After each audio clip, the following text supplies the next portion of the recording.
Hi friends, welcome back to our channel. ఎలా ఉన్నారు friends? అందరూ బాగున్నారు ఫ్రెండ్స్.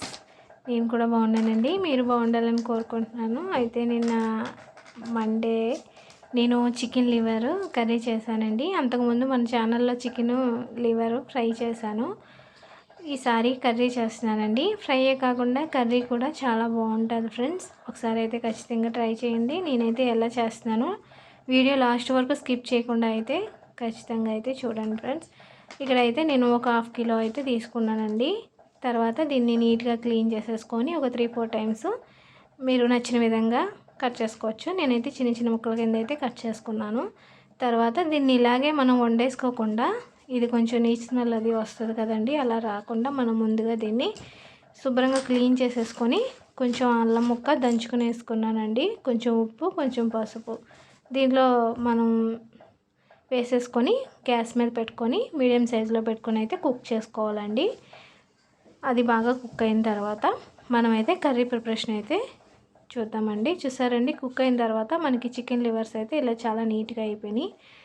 దీనికోసం అయితే నేను ఒక పెద్ద సైజు ఉల్లిపాయ, 2 పచ్చిమిర్చి, కొంచెం అల్లం వెల్లుల్లి పేస్ట్, ఒక టమాటా అయితే తీసుకున్నాను ఫ్రెండ్స్. గ్రేవీ కోసం అయితే నేను ఇక్కడ టమాటా తీసుకున్నాను. కర్రీ అయితే చూద్దాం ఫ్రెండ్స్. మనం కర్రీకి సరిపడా ఆయిల్ అయితే వేసాను.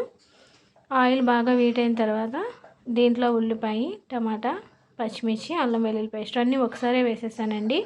మీరు విడివిడిగా ఫ్రై చేసుకున్నా సరే, ఇలా ఒకసారి వేసేసుకున్నా మొత్తం అన్నీ కలిసి ఫ్రై అయిపోతాయండి త్వరగానే. కొంచెం ఉల్లిపాయ, టమాటా మనకి త్వరగా మగ్గటం కోసం ఇక్కడ నేను కొంచెం పసుపు, కర్రీకి సరిపడా ఉప్పు వేసాను. ఈ అల్లం వెల్లుల్లి పేస్ట్ పచ్చివాసన పోయేదాకా ఫ్రై చేసుకోవాలి. ఉల్లిపాయ, టమాటా కూడా కొంచెం బ్రౌన్ కలర్లో వచ్చేదాకా కూడా బాగా మగ్గించుకోవాలండి. మనకు ఉల్లిపాయ బాగా ఫ్రై అయితే మనకి లివర్ కర్రీ అనేది చాలా బాగుంటుందండి. ఇక్కడైతే నేను మీడియం సైజులో పెట్టుకొని అయితే చేసుకుంటున్నాను. ఆల్రెడీ మనం క్లీన్ చేసుకొని ఉడకబెట్టుకున్నాం కదండి చికెన్ లివర్స్ కూడా దీంట్లో వేసేసుకొని ఒకసారి మొత్తం నూనెలో అంతా మగ్గేంత వరకు ఈ ఉల్లిపాయ, టమాటా అంతా కూడా ఈ లివర్ కలిసేంత వరకు కూడా బాగా కలుపుకుందామండి. మీడియం సైజులో పెట్టుకొని అయితే ఇక్కడ నేను కర్రీ ప్రిపరేషన్ అనేది చేస్తున్నాను. ఒకసారి ఆయిల్ అనేది మనకి సపరేట్ అయ్యి వాటర్ అంతా ఇంకిపోవాలి. ఎందుకంటే ఆల్రెడీ మనం దీన్ని ఉడికించాం కాబట్టి ఆయిల్ అనేది సపరేట్ అయ్యింది. తర్వాత దీంట్లోనూ కొంచెం కారం, కొంచెం ధనియా పొడి, కొంచెం జీలకర్ర పొడి, కారం అనేది కొంచెం ఎక్కువగానే వేసుకుంటే దీని టేస్ట్ చాలా బాగుంటుందండి. ఇక్కడ నేను కారం ఎక్కువగానే వేసాను, ఒక 3 స్పూన్ల దాకా వేసానండి. ఒకసారి కారం అంతా కూడా మనకి లివర్ కలిసేంత వరకు కూడా బాగా కలుపుకుందామండి. కలుపుకొని ఒక 2 minutes and 1 minute అయితే కారం అంతా చికెన్కి లివర్కి బాగా కలిసేంత వరకు కూడా ఒకసారి అయితే కలుపుకొని అలా కలుపుకుంటూ ఉందామండి. దీంట్లోనూ బాగా కలిసిన తర్వాత దీంట్లోనూ ఒక గ్లాస్ వాటర్ అయితే సరిపోతుంది. మరీ ఎక్కువగా అయితే అవసరం లేదండి.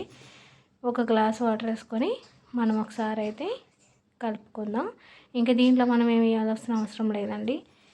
లాస్ట్లో కొంచెం కొత్తిమీర వేసుకొని కావాలితే మీరు లాస్ట్లోనూ వెల్లుల్లిపాయల్ని దంచుకొని వేసుకోవచ్చండి. నేనైతే వేసాను, అదైతే మీకు నేను చూపించలేదు. దాని ఫ్లేవర్ అనేది మనకి ఈ చికెన్ లివర్ కర్రీకి చాలా బాగా తెలుస్తుందండి. ఖచ్చితంగా అయితే వేసుకోవాలి. లాస్ట్లోనూ మనం ఇక్కడ కొంచెం బాగా దగ్గరగా ఎగరబెట్టేసుకోవాలి. ఇలా కావాలితే దింపేసుకోవచ్చండి రైస్లో కలుపుకోవడానికి. నేనైతే కొంచెం దగ్గరగా ఎగరబెట్టేసాను. చూసారండి, రైస్లో కలుపుకొని తింటే చాలా బాగుంది ఫ్రెండ్స్. ఖచ్చితంగా అయితే పిల్లలకైనా పెద్దవాళ్ళకైనా బాగా నచ్చుతుందండి. ఎప్పుడు ఫ్రైయే కాకుండా ఇలా కర్రీ కూడా చేసుకొని తింటే చాలా బాగుంటుందండి. చూసారండి, మనకి చాలా బాగా వచ్చింది చికెన్ లివర్ కర్రీ అనేది. ఖచ్చితంగా అయితే ట్రై చేయండి. నేను చేసిన ఈ చికెన్ లివర్ కర్రీ అయితే ఎలా ఉందో ఖచ్చితంగా కామెంట్ చేయండి, లైక్ చేయండి. మన ఛానల్ని సపోర్ట్ చేస్తున్న వాళ్ళందరికీ thank you so much. Okay friends, bye.